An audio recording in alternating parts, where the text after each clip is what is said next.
hold the saddle up to the ceiling. So, when did your grandfather stop using the horses, the draft horses?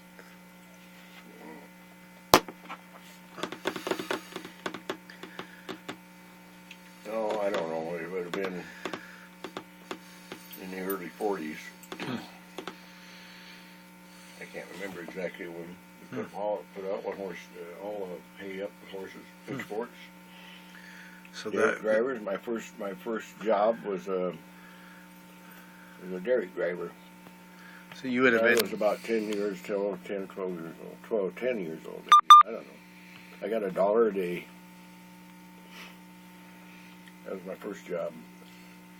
I wanted to get a picture of the team of horses in front of the barn under the hayloft window. And one of those nets of hay had about a ton of hay in it. And I'm coming out from behind the barn with this gray mare and a single tree pulling the cable that's pulling it up. Just put that all in one picture. That picture would tell us 1,000 words. With a hay hook, wouldn't it? Just grab the hay, wouldn't it? And we had a net. Oh, a net. It went up the rail and come back and tripped the net. But we had a big Mormon derrick that put up haystacks 50 feet high. That was the biggest Mormon derrick in the county. Oh, I think you kept it. That was with a wooden pole. That was. Yep. Yeah. Yep. They must have had. Let's see. Well, we ran 4 wagons, I think. Then we had 4 teams. And then we had, we traded off. We had 3 mowing machines, horse-drawn mowing machines,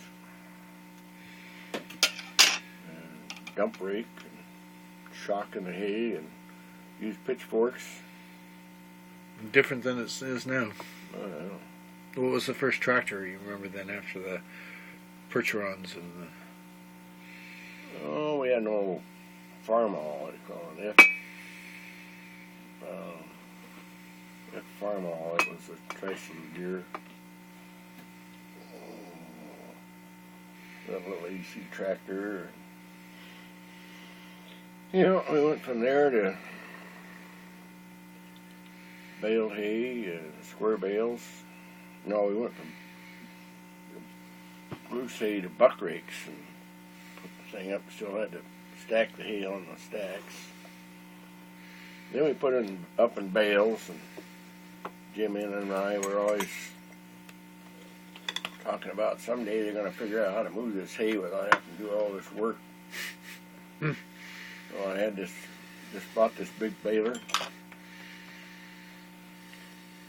1,500 pounds in a bale. Jim comes over to see this thing work. Of course, Jim was a guy of few words. He says, "Oh, I think we finally got there." I said, "What are you talking about?" He says, "Nobody's going to move that damn bale." Yeah. So we progressed from pitchforks to 1,500-pound bales. Yeah. Technology.